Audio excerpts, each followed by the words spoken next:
Alright, so I know a few weeks ago we already made a video talking about the potential steal of the first round in the 2023 draft. We went over the 13th overall pick, Zach Benson, out of the Buffalo Sabres, a guy that we all thought should have been taken a lot earlier than 13.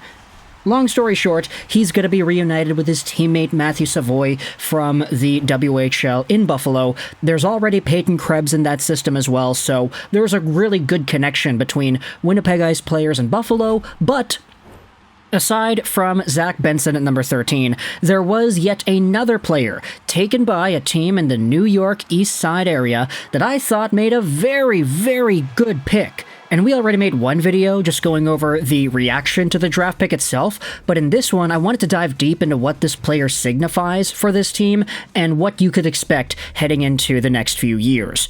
Without further ado, let's talk about the New York Rangers and their 23rd overall pick from the US NTDP, Gabe Perreault. Now, Perreault is a very intriguing name, especially if you had been paying attention to the channel. We made the Why I Want video. He was actually, I believe, the last video in the Why I Want Season 6 that we had here for 2023.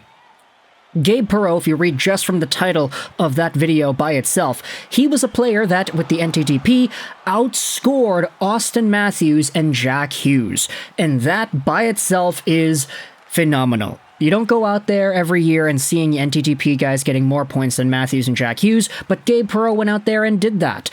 He's a 5'11", 165-pound right-wing left-handed guy, 18 years old, born out of Sherbrooke, Quebec, Canada. And last year, he had 132 points in 63 games, 53 goals, 79 assists. He also dominated alongside of his U.S. teammates at the World Under-18s, where he had 18 points in 7 games played over there. He was second in points behind Will Smith, who had 20. Now, for Gabe Perreault, he's a player that has a very unique skill set, and we already talked about this and more during the Why I Want video, but even though he did have the most points out of everybody on that NTDP team, the big argument that was holding him back from being a top player, like Will Smith was, for example, who was taken 4th overall by the San Jose Sharks, was that when it came to the other guys, Ryan Leonard, Will Smith, maybe you could even debate Oliver Moore, Gabe Perreault wasn't really as much of a line driver as these other players had been. Leonard was a power forward who had a great shot. Will Smith was just a beauty playmaker who could hold on to the puck for days. Gabe Perreault, on the other hand, probably had the puck on his stick for the least amount of time than these other players on his line in the offensive zone. This is because what Gabe Perreault does extraordinarily well is have the puck on his stick for just a very split second and then quickly send it over to open space for a guy to bury a one-timer on an open net. His playmaking was superb, but it was very different than Will Smith's. Perreault's goal scoring came as a result of his positioning. He was a very good positionally aware player, and he was one of the smartest guys in the draft just based off of where he needs to be and where he can put the puck. His vision and problem solving on the ice is one of the best, but there were ever-long debates going on as to whether or not this guy could carry a line. He's playing with two guys that can, in Leonard and Smith, but can he do that by himself? Add to that some present skating concerns, and you have a prospect that even though he outscored Jack Hughes and Austin Matthews, he was not projected to going anywhere near 1st overall like those guys had been. In fact, he was ranked to go around 18, 15, maybe a little bit further back if you wanted to push it, maybe a bit earlier if you wanted to push it too, somewhere in the teens, and the Rangers ended up picking him up in the 23rd overall spot. Now, the reason we're talking about Gabe Perreault in this video is because you had yourself Scott Wheeler on The Athletic publish his list of the top 50 NHL prospects. And on this list, you had yourselves Gabe Perreault, who was ranked at the number 15th overall spot. Now, that's kind of crazy because Perreault was 23rd in the 2023 draft just in general. So for Scott Wheeler to say that Perreault is the 15th best prospect in totality, adding on guys in 2022, 2021, etc., that's a pretty big deal. And of course, because The Athletic is paid for material, I'm not going to screenshot this article right here, the top 50 prospects ranking list that Scott Wheeler has, but what I am going to do is go over onto the New York Rangers subreddit, because what they did was they posted the excerpt of what Wheeler has to say about the Gabe Perreault show. Let's take a look at what this post says here. Scott Wheeler writes about Gabe Perreault that he sees a clever, beyond belief facilitator and a playmaker who plays the game with a light touch and a heady spatial awareness of not only where his teammates are, but where he is in the flow of play. The son of longtime NHLer Yannick Perreault and the brother of Ducks prospect Jacob, Gabe doesn't have his dad's defensive acumen or his brother's build. He's listed as 165 pounds now, but he's an intuitive, highly intelligent player who sees the play develop offensively and at a more advanced level than his two family members did and do.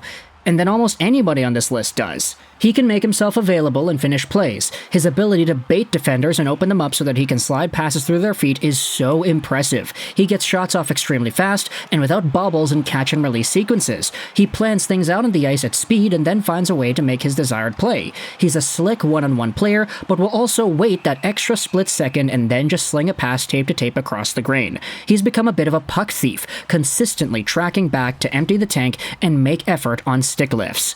And he's a better skater than he gets credit for, with above average speed for my money and room to add power and pick up another step as he gets stronger. Because of his genetics, he should add the necessary weight and strength eventually. With the proper patience, I expect he'll become a skilled, playmaking winger. And that pretty much encapsulates a lot of how I feel about Perreault as well, that he really doesn't have the puck for as much as you could say that Will Smith or Ryan Leonard does, but the things that he does with it, even though they only take 1 or 2 seconds for him to make a move, they're so effective at facilitating play and opening up space for his teammates. Gabe Perreault was such a good playmaker because he would always just be the guy who would receive a puck on the back door and then maybe make another pass across, and then there's an open goal for the other guy. His understanding of how the game flows around him is so pristine, and it's why this is a player that you could debate as one of the most underrated guys in this year's first round. There is a nice comment thread going on here in the Rangers sub. Cannoli says this, "Don't give me hope." You have another reply saying, "Yeah, for real, I can't deal with this anymore. Everyone we draft turns into nothing." I know it feels like that, but the last 15 years, with no first-rounders for a lot of that, we turned out Kreider, Stepan, Buchnevich, Duclair, Cheadle, Hagelin, JT Miller, Keish, Skay, some late-rounders of course, but most of these guys were first-round.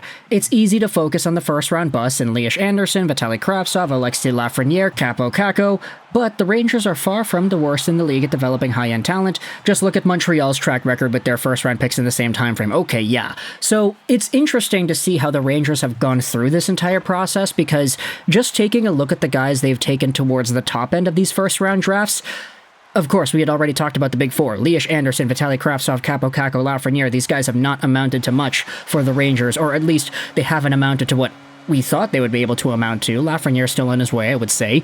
But the guys taken towards the middle to the end of the first round have been the better players. Philip Cheadle, you've got K'Andre Miller, Brennan Othmann is looking pretty good, and now you have Gabe Perreault too? I'm going to go out there and say this, if at one point you have Gabe Perreault and Brennan Othmann on the same line, feeding each other pucks and creating really good space for each other, you could have a really nice season out of both of these guys. Othmann maybe getting 25 to 30 goals, Perreault getting 50 to 60 assists if everything goes well.